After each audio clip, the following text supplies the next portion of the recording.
पनवेलमधील करंजाडे येथील फणसवाडी आदिवासी वाडीतील 38 घरांपैकी 12 घरांवर आज दिनांक 8 एप्रिल रोजी सिडको तोडक कारवाई करण्यात आली होती। या विरोधात पनवेलचे आमदार प्रशांत ठाकूर यांच्या नेतृत्वाखाली आदिवासी बांधवांनी भर उन्हात या कारवाईला कडाडून विरोध केला। या आदिवासी वाडीत इंदिरा आवास योजनेतून घरकुल मंजूर झालेत, त्यामुळे आम्हाला जर येथील डेडिकेटेड फ्रेट कॉरिडॉरच्या मार्गातून हलवायचं असेल तर सर्वप्रथम आदिवासी बांधवांचं पुनर्वसन करावं अशी मागणी यावेळी करण्यात आली। याबाबत चर्चा करण्यासाठी सिडकोच्या वरिष्ठ अधिकाऱ्यांकडून आमदार प्रशांत ठाकूर यांना सिडको भवनात बोलावण्यात आलं। मात्र जोपर्यंत आदिवासी बांधवांच्या पुनर्वसनाची मागणी मान्य होत नाही अथवा कारवाई रद्द होणार नाही तोपर्यंत धरणे आंदोलन सुरूच राहील असा इशारा आमदार प्रशांत ठाकूर यांनी यावेळी दिला।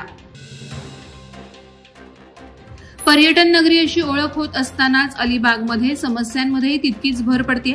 अलीकडच्या काही दिवसात अलिबागला वाहतूक कोंडीचा विळखा पडलाय। वाढती वाहतूक कोंडी अलिबागकरांसाठी डोकेदुखी ठरते। विशेषतः प्रमुख मार्गांवर वाहतूक कोंडीची समस्या गंभीर होत चालली आहे, ज्यामुळे नागरिकांना त्रास सहन करावा लागतो।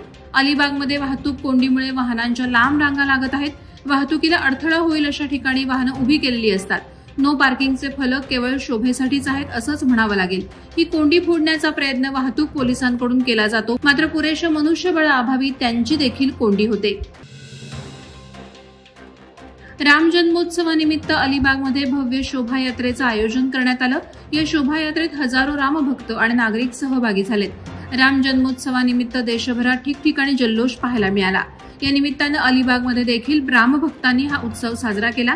चैत्र शुद्ध नवमी अर्थात श्रीराम नवमीच्या निमित्तानं श्रीराम जयंती शोभायात्रेला उत्साहात प्रारंभ झाला। या शोभायात्रेत नागरिकांनी मोठ्या संख्येनं सहभाग नोंदवला होता। यात महिलांची उपस्थिती लक्षणीय आहे। या शोभायात्रेला रामभक्तांचा उदंड प्रतिसाद पाहावयास मिळाला। पेण तालुक्यातील बळवली नगरी ही रायगडची प्रति अयोध्या समजली जाते। दरवर्षी रायगड जिल्ह्यातून हजारो रामभक्त श्रीरामनवमी उत्सवात सहभागी होतात। ग्रामस्थ मंडळ बळवली आयोजित श्रीराम जन्मोत्सव 2025 आठवडाभर साजरा करत असतात। या निमित्तानं गुढीपाडवा ते श्रीरामनवमी हरिजागर भजन असा दैनंदिन कार्यक्रम संपन्न झाला। वारकरी भजन मंडळ बळवली, ग्रामस्थ श्रीराम भजन मंडळी बळवली तसंच बळवली पंचक्रोशीतील सर्व रामभक्त यांचं मोलाचं योगदान लाभलं।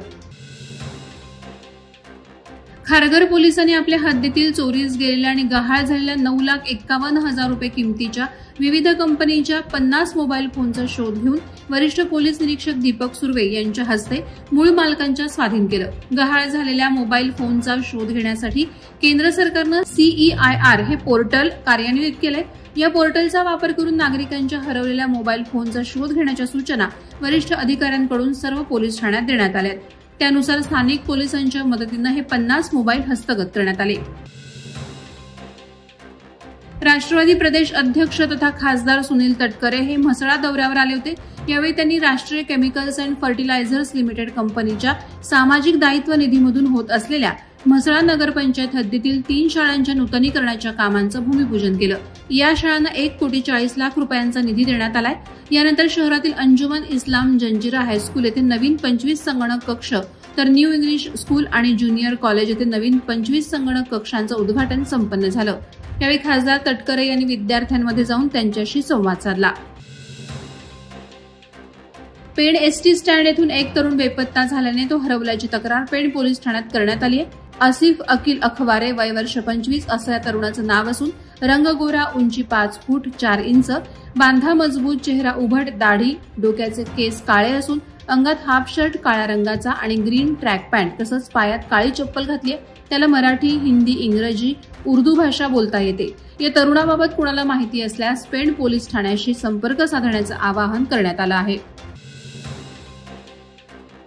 अलिबाग तालुक्यातील खंडाळा येथे सुसज्ज आगरी भवन उभारणार असल्याची घोषणा शेकाप जिल्हा महिला आघाडी प्रमुख चित्रलेखा पाटील उर्फ चिवताई यांनी केली। कुर्डूस येथील श्रीराम मंदिराच्या भव्य प्रांगणात सदर कार्यक्रम घेण्यात आला होता। स्वर्गीय नारायण नागू पाटील यांच्या नावाने सदर आगरी भवन उभारण्यात येणार असून आगरी भूमिपुत्रांनी आपल्या समाजासाठी केलेला त्याग महती पुढच्या पिढीला समजण्यासाठी म्युझियम करणार असल्याचं आगरी सामाजिक संस्था अलिबागचे अध्यक्ष कैलास पिंगळे यांनी सांगितलं। वादळवारा लाईव्हसाठी न्यूज ब्युरो रायगड। नवी मुंबई व रायगड जिल्ह्यातील ताज्या बातम्या आणि घडामोडींसाठी सबस्क्राईब करा वादळवारा लाईव्ह चॅनल आणि दाबा बेल आयकॉन।